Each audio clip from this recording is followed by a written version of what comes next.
Hey, it's Minimalist Gourmet. Are you craving a refreshing and zesty dessert that's just as delicious as it is easy to make? Well, look no further. In just a few minutes, I'm going to show you how to make this absolutely amazing no bake key lime pie 100% from scratch.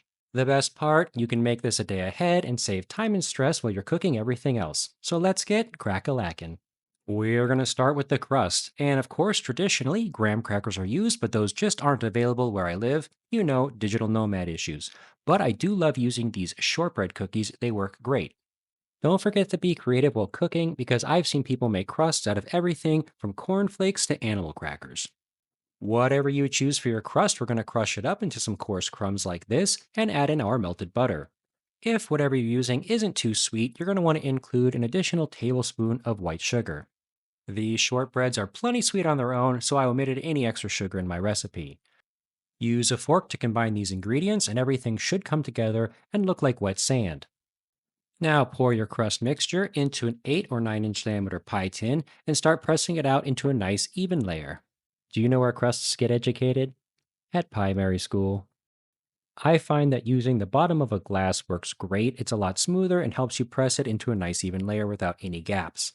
Once you've pressed the crust out, we're going to go ahead and take our pie crust and put it in the fridge and just allow it to chill while we're making up the rest of our filling. The heart of the recipe, limes. We need to zest and juice our limes. I don't have a zester, but I do have a box grater, so I'm just going to use the smallest section of my grater. Don't grate too deep though, you only want the zest, the green part, and none of the pith, the white part, because the pith is quite bitter and you don't want that in your recipe. By the way, guys, as always, there's a full written recipe in the description below, so definitely go down and check that out. And while you're down there, maybe give this a like, comment, and subscribe. I'd love to hear from you.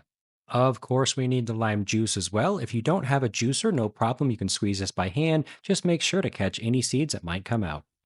Next up, we need to make our whipped cream. Now, you can do this with a stand mixer. I'm going to be using my electric beaters, but you can also do this with just a regular hand whisk. It'll just take a little bit longer.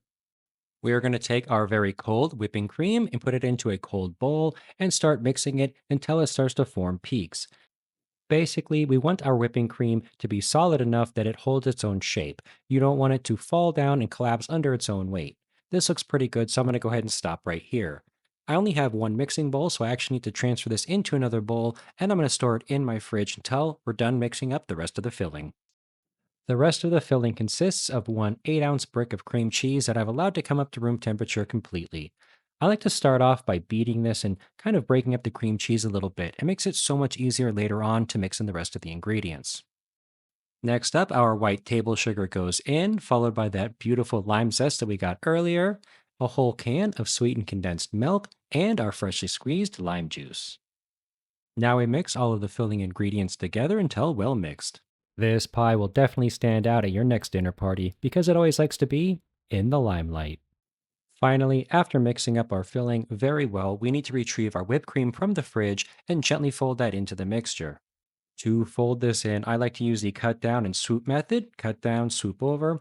And what this is going to do is retain all of those wonderful bubbles that we made in the whipped cream. If you whisk this together aggressively, you're going to break down all of those bubbles, and that's not what you're looking for. The whipped cream is going to help make it a nice, light, fluffy texture. Now, fill your pie tin with the filling, and we're going to chill this for about 6 to 12 hours. If you chill it in the fridge, you're going to end up with something that is a little bit softer, a little bit more like the consistency of cheesecake. If you chill it in the freezer, it's going to come out a lot more solid and have a bit more texture like ice cream. Both are fantastic options, and it's up to you which one you choose. A few minutes before pulling my pie out of the refrigerator, I whipped up another batch of whipped cream just like before. I'm going to use this to decorate the top of my pie. I'm going to make a piping bag simply by using a sandwich bag. Any food safe grade bag will work. Go ahead and fold down the edges, load up your whipped cream inside, and then pull the edges of the bag up just like this. Use your fingers to gently work the whipped cream down to one side. Bunch the top of the bag up and twist it around so that it doesn't back out as you squeeze it, and snip the tip, you're ready to go. Now, a cake decorator, I am not, so I like to think of the pie as a clock face. I like to start with my first dollop of whipped cream at the 12 o'clock position, and then do the 6 o'clock position, the 3 o'clock, the 9 o'clock, and then go and put a dollop in between each of those. It works out pretty well, and it does space it out pretty evenly, finishing with one nice big dollop right in the middle. Get creative and definitely decorate it as you like it. Of course, this is totally optional and you can completely skip these steps. I also cut a lime in half and then cut out some very thin half moon pieces of lime that I'm going to stick in each pile of whipped cream. For the centerpiece, I just took one round of lime, which I cut almost all the way through from one side to the other, and then you fold it just like this and stick it on the center to finish this off. I'd say this doesn't look too shabby considering I suck at decorating. I put my pie in the fridge for about 8 hours and it's set up very nicely. As you can see when I take out this piece, it is very creamy and very light, but it still holds its shape amazingly well.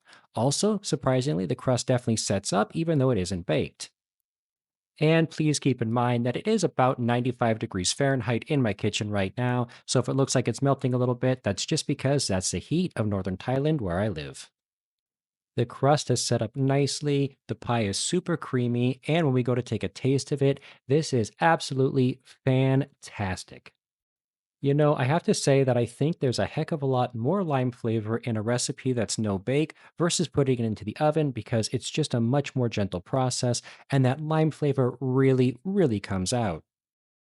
This pie hits on every level. It's citrusy, it's creamy, you've got that wonderful crust, and I can't believe it's so easy to make, especially considering you can make it ahead a day or two.